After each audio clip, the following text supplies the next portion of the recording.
जय हिंद, वंदे मातरम। दोस्तों, स्वागत है आप सभी का हमारे YouTube channel online teaching with Kaushal में। साथियों, आज के इस वीडियो में मैं आप लोगों के लिए लेके आया हूं यूपी पुलिस की जो परीक्षा हुई थी 28 जनवरी 2019, उसको मैं विद सॉल्यूशन लेके आया हूं। तो साथियों, वीडियो को बिना स्किप किए अंत तक जरूर देखें ताकि आप भी इस भर्ती परीक्षा के पेपर को बहुत अच्छे ढंग से देख सकें। क्योंकि आपको पता है, अगर आप किसी भी बनने एग्जाम की तैयारी कर रहे हैं तो आपके लिए प्रीवियस ईयर पेपर बहुत ही इंपॉर्टेंट हो जाते हैं, क्योंकि इनमें प्रीवियस ईयर क्वेश्चन बहुत अधिक और भर भर के आते हैं। तो साथियों, मैं आपको बता चुका हूं, वीडियो को बिना स्किप के अंत तक जरूर देखें। अगर आपने अभी तक मेरे चैनल को सब्सक्राइब नहीं किया है तो मेरे चैनल को जरूर सब्सक्राइब करें ताकि आने वाला अगला वीडियो सबसे पहले आपके पास पहुंच सके। सबसे पहले हम लोग करेंगे अपने सामान्य ज्ञान के प्रश्न। इसमें हमारा पहला प्रश्न क्या है? वर्ष 1937 से 1950 तक उत्तर प्रदेश को किस नाम से जाना जाता था? 1937 से 1950 तक यूपी को किस नाम से जाना जाता था? बताइए आप लोग। उत्तरा, संयुक्त प्रांत, उत्तर प्रांत या फिर रामकेश्वर प्रदेश? तो किसके नाम से जाना जाता था? संयुक्त प्रांत। ऑप्शन नंबर बी हमारा राइट आंसर हो जाएगा, संयुक्त प्रांत। हमारा अगला प्रश्न क्या है? प्रश्न नंबर 2, उत्तर प्रदेश के किस शहर में भगवान शिव के सम्मान में कैलाश मेला आयोजित किया जाता है? उत्तर प्रदेश के किस शहर में भगवान शिव के सम्मान में कैलाश मेला लगता है? आगरा, वाराणसी, कानपुर या फिर लखनऊ? तो साथियों, कहाँ लगता है? आगरा में लगता है। कहाँ? आगरा में लगता है। इसे कैलाश मेला के नाम से जाना जाता है। ये आगरा के सिकंदरा में लगता है। कहाँ? आगरा के सिकंदरा में लगता है। हमारा अगला प्रश्न क्या है? प्रश्न नंबर 3, उत्तर प्रदेश की सबसे लंबी नहर कौन सी है? यूपी की सबसे लंबी नहर कौन सी है? यूपी की सबसे लंबी नहर मानी जाती है शारदा नहर। ऑप्शन नंबर बी हमारा राइट आंसर हो जाएगा, शारदा नहर। इसका निर्माण 1920 से कब? 1920 से 1928 के बीच किया गया था। शारदा नहर का निर्माण 1920 से 1928 के बीच किया गया था। हमारा अगला प्रश्न क्या है? प्रश्न नंबर 4, उत्तराखंड किस वर्ष अस्तित्व में आया था? तो उत्तराखंड है, इसका निर्माण कब हुआ था? तो उसका निर्माण हुआ था कब? 9 नवंबर 2000। 9 नवंबर 2000 को उत्तराखंड का निर्माण किया गया था। ऑप्शन नंबर ए हमारा राइट आंसर हो जाएगा। उस समय इसमें 13 जिले थे। कितने? उस समय इसमें 13 जिले थे। हमारा अगला प्रश्न क्या है? प्रश्न नंबर 5, 1930 में सीवी रमन ने किसके लिए नोबेल पुरस्कार जीता था? 1930 में सीवी रमन को किसके लिए नोबेल पुरस्कार दिया गया था? तो किसके लिए? भौतिक शास्त्र। भौतिक शास्त्र के लिए इन्हें ये जो है ना दिया गया था। किसके लिए? रमन प्रभाव की खोज के लिए। रमन प्रभाव की खोज के लिए इन्हें 1930 में नोबेल पुरस्कार दिया गया था। हमारा अगला प्रश्न क्या है? प्रश्न नंबर 6, विक्रम सेठ द्वारा लिखी गई कौन सी किताब एक कविता के रूप में 10 नीति कथाओं का संग्रह है? विक्रम सेठ द्वारा लिखी गई कौन सी किताब एक कविता के रूप में 10 नीति कथाओं का संग्रह है? 10 नीति कथाओं का संग्रह है। तो इसका राइट आंसर क्या हो जाएगा? Option number B, beastly tales. क्या? वीस्टली टेल्स हमारा राइट आंसर हो जाएगा। हमारा अगला प्रश्न क्या है? प्रश्न नंबर 7, हरिवंश राय बच्चन द्वारा लिखी गई आखिरी कविता का नाम बताएं। हरिवंश राय बच्चन के द्वारा लिखी गई आखिरी कविता का नाम क्या है? ये हमें बताना है। तो इनकी आखिरी कविता का नाम है क्या? 1 नवंबर 1984। 1 नवंबर 1984 इनकी आखिरी कविता का नाम है। तो ये किस पे आधारित है? ये 1984 में इंदिरा गांधी हत्याकांड पर आधारित है। हमारा अगला प्रश्न क्या है? प्रश्न नंबर 8, रक्त समूह प्रणाली की खोज किसने की थी? रक्त समूह प्रणाली की खोज किसके द्वारा की गई थी? तो आपको पता है, रक्त समूह की खोज किसने की थी? Karl Landsteiner. Option number D हमारा राइट आंसर हो जाएगा, कार्ल लैंडस्टीनर हमारा राइट आंसर हो जाएगा। हमारा अगला प्रश्न क्या है? चलते हैं अपने अगले प्रश्न तरफ। प्रश्न नंबर 9 हमारा क्या हो जाएगा? कौन सा एक कंप्यूटर वर्म है जो औद्योगिक नियंत्रण प्रणाली को निशाना बनाता है? इसने 2007 में ईरान के परमाणु कार्यक्रम पर आक्रमण किया था। इनमें से कौन सा ऐसा कंप्यूटर स्पैम है जो औद्योगिक नियंत्रण प्रणाली को निशाना बनाता है, जिसने 2007 में ईरान के परमाणु कार्यक्रम पर आक्रमण कर दिया था? इसका नाम क्या है? ये हमें बताना है। इसका नाम क्या है? स्टक्सनेट। स्टक्सनेट हमारा राइट आंसर हो जाएगा। हमारा अगला प्रश्न क्या है? प्रश्न नंबर 10 हमारा क्या हो जाएगा? तमिलनाडु और श्रीलंका के मन्नार जिले के बीच मौजूदा जल संधि को क्या कहते हैं? तमिलनाडु का और श्रीलंका के मन्नार जिले के बीच जो जल संधि है उसका नाम क्या है? तो आपको पता है कौन सी है? पाक जल संधि। कौन सी? पाक स्ट्रेट है। ऑप्शन नंबर बी हमारा राइट आंसर हो जाएगा, पाक स्ट्रेट। हमारा अगला प्रश्न क्या है? प्रश्न नंबर 11 है, निम्नलिखित में से संयुक्त राज्य अमेरिका के किस राज्य की सीमा संयुक्त राज्य के किसी अन्य राज्य की सीमा के साथ साझा नहीं करती है? यूएसए के जो यूएसए है, इसकी ऐसा कौन सा राज्य है जिसकी सीमा किसी भी अन्य राज्य से नहीं लगती है? अन्य राज्य से नहीं लगती है तो कौन है? अलास्का। अलास्का की सीमा अन्य राज्य से ना लगकर इसकी सीमा कनाडा से लगती है। किससे? कनाडा से लगती है। हमारा अगला प्रश्न क्या है? प्रश्न नंबर 12 हमारा क्या हो जाएगा? दुनिया की तीसरी सबसे अधिक जनसंख्या वाला देश कौन सा है? दुनिया में जनसंख्या के तीसरे स्थान पर कौन आता है? तो कौन? यूएसए। ऑप्शन नंबर सी हमारा राइट आंसर हो जाएगा, यूएसए। वैसे तो अब तो इंडिया 1 नंबर पे आ गया है, सेकंड पे हो गया चाइना और तीसरे पे हो गया क्या? यूएसए। हमारा अगला प्रश्न क्या है? प्रश्न नंबर 13 है, निम्नलिखित में से कौन सा संयुक्त अरब अमीरात का एक अमीरात नहीं है? संयुक्त अरब अमीरात का कौन सा एक अमीरात या एक शहर नहीं है? तो कौन नहीं है? मस्कट नहीं है। कौन? मस्कट नहीं है। मस्कट ओमान की राजधानी है। किसकी? ओमान की राजधानी मस्कट है।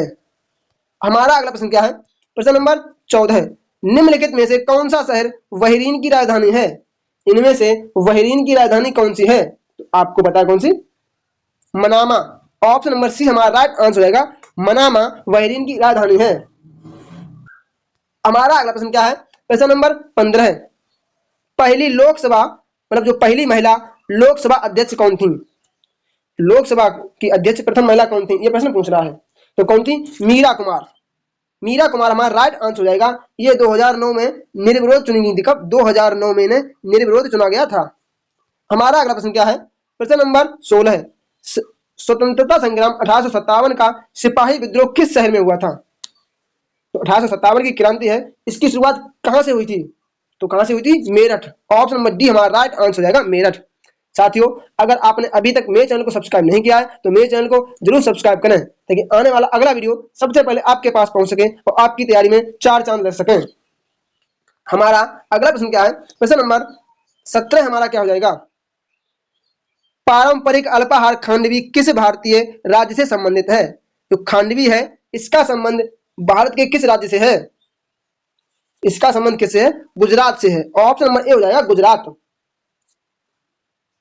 हमारा अगला प्रश्न क्या है? प्रश्न नंबर 18, भारत के पहले हिंदी भाषा के अखबार का नाम बताएं जिसे पहली बार 30 मई 1826 में प्रकाशित किया गया था। भारत का पहला हिंदी अखबार कौन सा था जिसे 30 मई 1826 में प्रकाशित किया गया था? उसका नाम हमें बताना है। तो क्या था? Udant Martand. Option number B हो जाएगा, उदंत मार्तंड। हमारा राइट आंसर हो जाएगा। तो ये कहां से प्रकाशित किया गया था? ये कलकत्ता। ये कहां? ये कलकत्ता से प्रकाशित किया गया था। हमारा अगला प्रश्न क्या है? प्रश्न नंबर 19, इनमें से कौन सी गेहूं की उपज पैदावार देने वाली बीज किस्म है? उच्च पैदावार देने वाली बीज किस्म है जिसका भारत में हरित क्रांति में योगदान रहा। इनमें से ऐसा कौन सी मतलब गेहूं की किस्म है जो उच्च पैदावार देती है लेकिन इसका संबंध भारत की हरित क्रांति के समय भी था? तो उसका नाम क्या है? लरमा रोजो। लरमा रोजो। हमारा अगला प्रश्न क्या है? प्रश्न नंबर 20, 4 फरवरी 1948 में भारतीय संविधान के प्रारंभिक मसौदे को किसने तैयार किया था? फरवरी 1948 में भारतीय संविधान के प्रारंभिक मसौदे को किसने तैयार किया था? इसका हमें आंसर बताना है कि इसको किसने तैयार किया था। तो किसने तैयार किया था? Benegal Narsing Rau. Option number D हो जाएगा, वेनेगल नरसिंह राव। हमारा अगला प्रश्न क्या है? प्रश्न नंबर 21, उम्मेद भवन पैलेस किस शहर में स्थित है? उम्मेद भवन पैलेस है, यह किस शहर में स्थित है? तो ये कहां स्थित है? ये जोधपुर में स्थित है। ऑप्शन नंबर बी हो जाएगा, जोधपुर। हमारा अगला प्रश्न क्या है? प्रश्न नंबर 22, लावड़ी किस भारतीय राज्य का प्रसिद्ध लोक नृत्य है? जो लावड़ी है ये किस राज्य का बहुत ही प्रसिद्ध लोक नृत्य है? तो किसका है? महाराष्ट्र का है। ऑप्शन नंबर बी हमारा राइट आंसर होगा, महाराष्ट्र। हमारा अगला प्रश्न क्या है? प्रश्न नंबर 23, वह कौन सा अंतिम वर्ष था जब भारत में रेल बजट और केंद्रीय बजट अलग अलग प्रस्तुत किए गए थे? किस वर्ष रेल बजट और केंद्रीय बजट को अलग अलग प्रस्तुत किया गया था? तो कब? 2016। 2016 में ऐसा हुआ था। ऑप्शन नंबर ए हमारा राइट आंसर हो जाएगा, 2016। हमारा अगला प्रश्न क्या है? प्रश्न नंबर 24, वर्ष 1773 से 1785 तक वस्तुतः भारत के पहले गवर्नर जनरल कौन थे? 1773 से लेकर 1785 तक भारत के पहले गवर्नर जनरल के रूप में किसने कार्य किया? तो किसने? Lord Warren Hastings. Option number A हमारा राइट आंसर हो जाएगा। हमारा अगला प्रश्न क्या है? प्रश्न नंबर 25 हमारा क्या हो जाएगा? निवेश जानकारी और क्रेडिट रेटिंग एजेंसी का मुख्यालय कहाँ है? निवेश जानकारी और क्रेडिट रेटिंग एजेंसी का मुख्यालय कहाँ है? इसका मुख्यालय कहाँ है? तो गुरुग्राम। गुरुग्राम के हरियाणा में इसका जो है ना मुख्यालय है। हमारा अगला प्रश्न क्या है? प्रश्न नंबर 26। भारत सरकार ने निम्नलिखित में से किस द्वीप के पर्यटन को अवैध बना दिया है? भारत सरकार ने किस द्वीप के पर्यटन को अवैध बना दिया है, अवैध घोषित कर दिया है? तो किसका? सेंटिनल द्वीप। सेंटिनल द्वीप जो अंडमान द्वीप समूह का एक हिस्सा है, ये अंडमान द्वीप समूह का एक हिस्सा है। हमारा अगला प्रश्न क्या है? प्रश्न नंबर 27। सितंबर 2018 में किस भारतीय राज्य के पहले नागरिक विमानपत्तन का उद्घाटन किया गया? ये क्वेश्चन 2018 का है, बट इसके हम देख लेते हैं कि इसका आंसर क्या रहेगा? सिक्किम। सिक्किम राज्य में भारत का पहला वो विमानपत्तन उद्घाटन किया गया था। हमारा अगला प्रश्न क्या है? प्रश्न नंबर 28। स्वतंत्र भारत के पहले रक्षा मंत्री कौन थे? स्वतंत्र भारत के पहले रक्षा मंत्री कौन थे? तो कौन? Sardar Baldev Singh. Sardar Baldev Singh. Option number C हो जाएगा, सरदार बलदेव सिंह। हमारा अगला प्रश्न क्या है? प्रश्न नंबर 29। सरदार वल्लभ भाई पटेल की स्टेच्यू ऑफ यूनिटी किस नदी के तट पर स्थित है? सरदार वल्लभ भाई पटेल की स्टेच्यू ऑफ यूनिटी किस नदी पर स्थित है? तो किस पर है? नर्मदा नदी। किस पर है? नर्मदा नदी। ऑप्शन नंबर ए हमारा हो जाएगा, नर्मदा नदी। हमारा अगला प्रश्न क्या है? प्रश्न नंबर 30। पुष्प के किस हिस्से में पराग का उत्पादन होता है? पुष्प के किस हिस्से में पराग का उत्पादन होता है? तो किस हिस्से में होता है? पराग कोश। ऑप्शन नंबर सी हो जाएगा, पराग कोश। हमारा अगला प्रश्न क्या है? प्रश्न नंबर 31।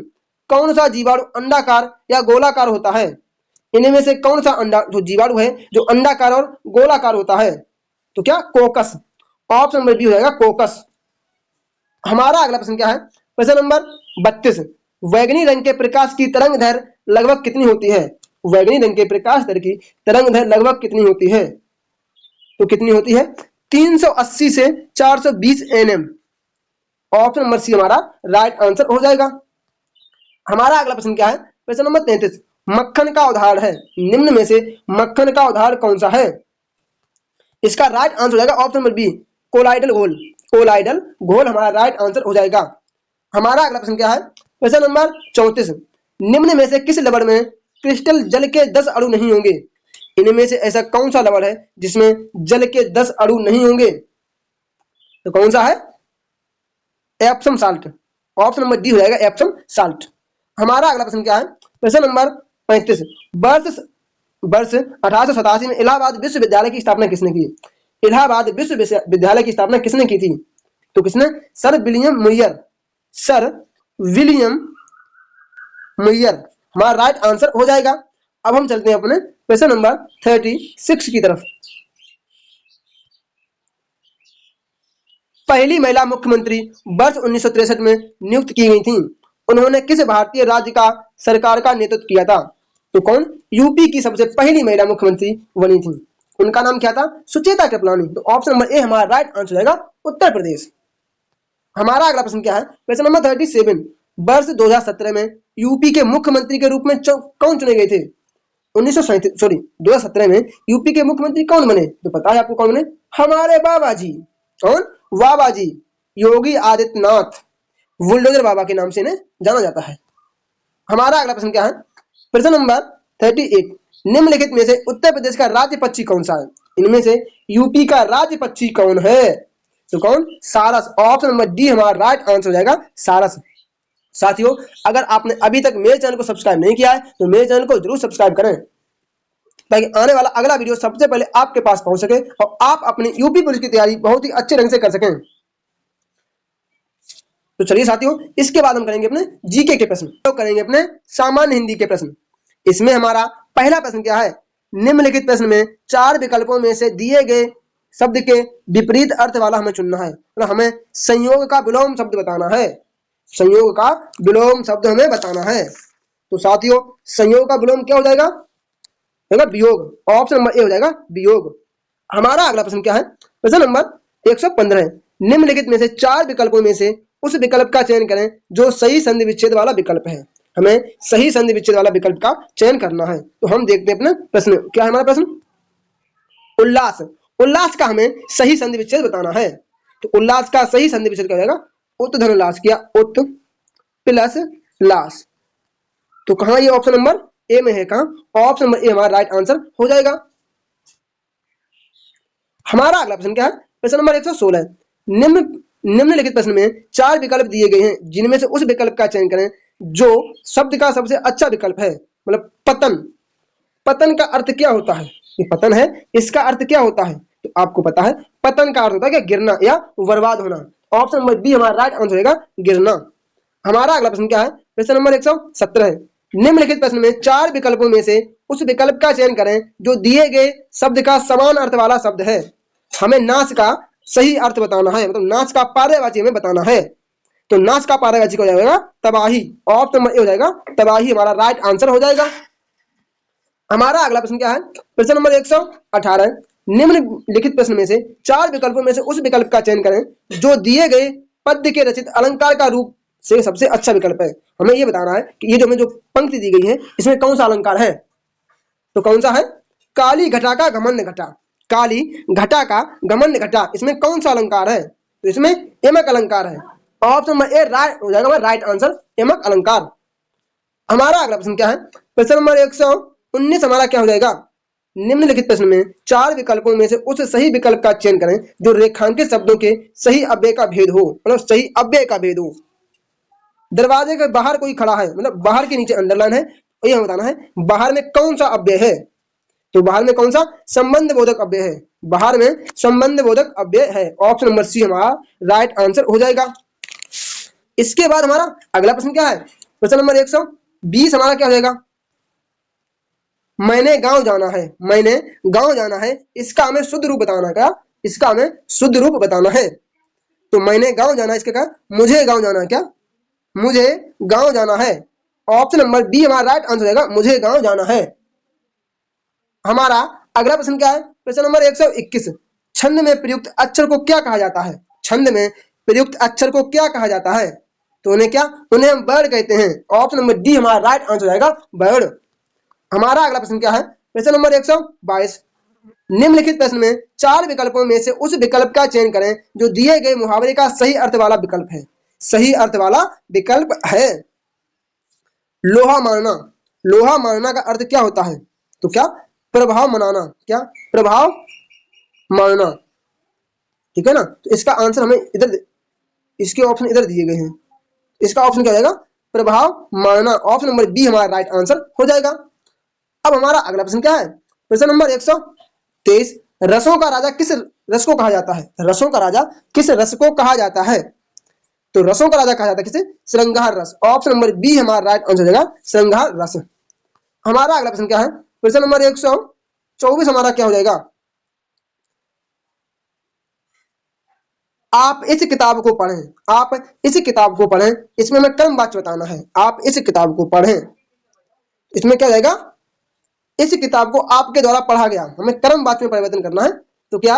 इस किताब को आपके द्वारा पढ़ा गया। हमारा अगला प्रश्न क्या है? प्रश्न नंबर 125। किसी के द्वारा कहे गए वचन को ज्यों का त्यों लिखने वाले चिन्ह का प्रयोग किया जाता है। अगर हम किसी के द्वारा, जो किसी ने मुझसे बोला है उसको मैं वैसा ही सेम टू सेम, मतलब ज्यों का त्यों लिख दूं, तो उसमें हम किस चिन्ह का प्रयोग करते हैं? तो किसका? उद्धरण चिन्ह का प्रयोग करते हैं। ऑप्शन नंबर बी हो जाएगा, उद्धरण चिन्ह। हमारा अगला प्रश्न क्या है? प्रश्न नंबर 126। निम्नलिखित प्रश्न में 4 विकल्पों में से दिए गए शब्द के सही समास वाला शब्द पहचानिए। मतलब चंद्रशेखर का अर्थ क्या हो जाएगा? जो चंद्रशेखर है इसका अर्थ क्या हो जाएगा? तो क्या है? चंद्र है शिखर पर जिसके, चंद्र है शिखर पर जिसके, अर्थात भगवान शिव। हमारा अगला प्रश्न क्या है? प्रश्न नंबर 127। जिसका उत्साह नष्ट हो गया हो, जिसका उत्साह नष्ट हो गया हो उसके लिए हमें एक शब्द बताना है। जिसका उत्साह नष्ट हो गया हो उसके लिए हमें एक शब्द का चयन करना है। तो क्या होगा? हतोत्साहित। हतोत्साहित हमारा राइट आंसर हो जाएगा, ऑप्शन नंबर सी। हमारा अगला प्रश्न क्या है? प्रश्न नंबर 128। निम्नलिखित प्रश्न में 4 विकल्प दिए गए हैं जिनमें से एक शब्द दिए गए अनेकार्थी शब्द का एक अर्थ है। जलज का अनेकार्थी शब्द क्या हो जाएगा? जलज है, इसका अनेकार्थी शब्द क्या हो जाएगा? तो क्या हो जाएगा? मछली, मछली हमारा राइट आंसर हो जाएगा ऑप्शन नंबर बी। हमारा अगला प्रश्न क्या है, प्रश्न नंबर 129। बच्चों ने गृह कार्य किया है, वे खेलने लग गए। इसमें मैं पूर्वकालिक क्रिया का परिवर्तन बताना है। इसमें कौन सा परिवर्तन है ये हमें बताना है। तो देखते हैं अपने ऑप्शन।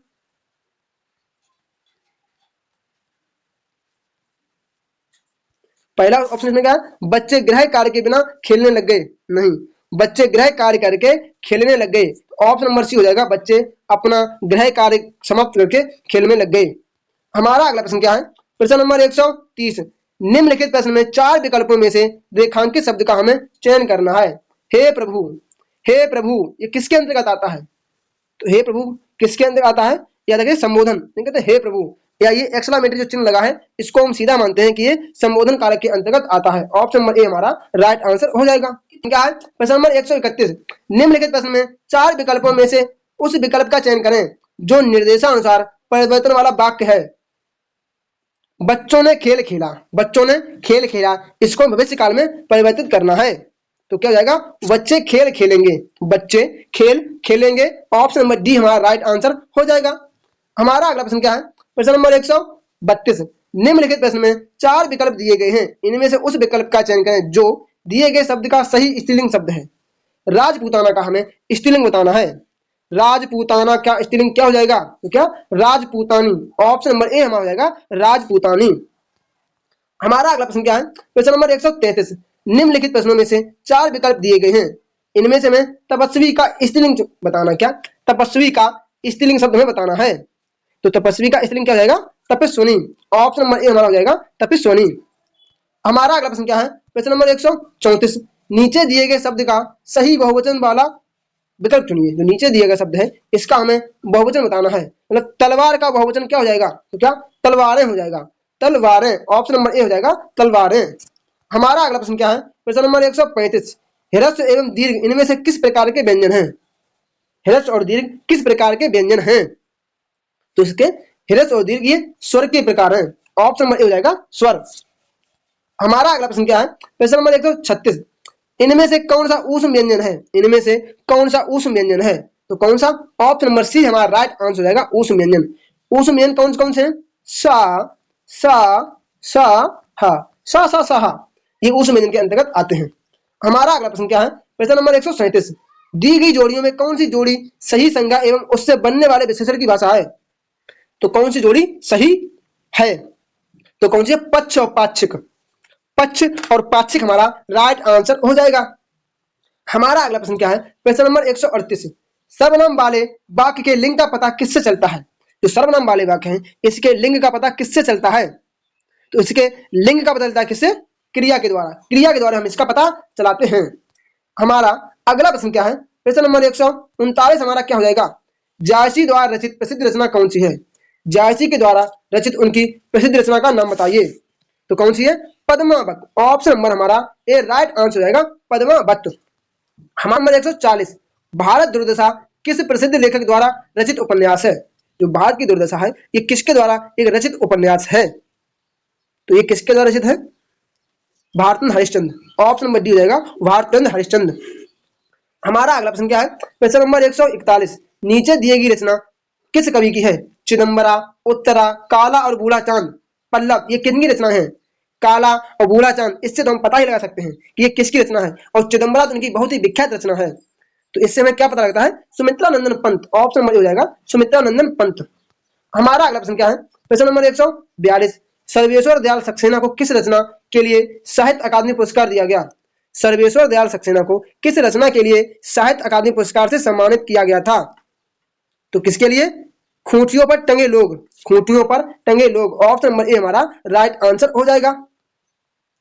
हमारा अगला प्रश्न क्या है, प्रश्न नंबर 148। निम्नलिखित प्रश्न में 4 विकल्पों में से उस विकल्प का चयन करें जो सही विकल्प है। उपसर्ग शब्द में क्या लगते हैं? उपसर्ग शब्द हैं तो कब लगते हैं? पहले, बाद में, बीच में या फिर कहां? तो ये कहां लगते हैं? ये आरंभ में लगते हैं, मतलब किसी शब्द के शुरुआत में इन्हें लगाया जाता है। हमारा अगला प्रश्न क्या है, प्रश्न नंबर 49। निम्नलिखित प्रश्न में 4 विकल्प दिए गए हैं जिनमें से एक शब्द तद्भव है। हमें कपोत का तद्भव बताना है। कपोत का तद्भव क्या हो जाएगा? तो क्या हो जाएगा, कबूतर, कबूतर हो जाएगा। साथियों, आज का ये वीडियो आपको कैसा लगा है कृपया मुझे मेरे कमेंट बॉक्स में कमेंट करके जरूर बताएं। दोस्तों, अगर आपने अभी तक मेरे चैनल को सब्सक्राइब नहीं किया है तो मेरे चैनल को जरूर सब्सक्राइब करें, ताकि आने वाला अगला वीडियो सबसे पहले आपके पास पहुंच सके और आपकी यूपी पुलिस की तैयारी में 4 चांद लग सकें। तो चलिए मिलते हैं अपने अगले वीडियो में, तब तक के लिए जय श्री राम, राधे राधे।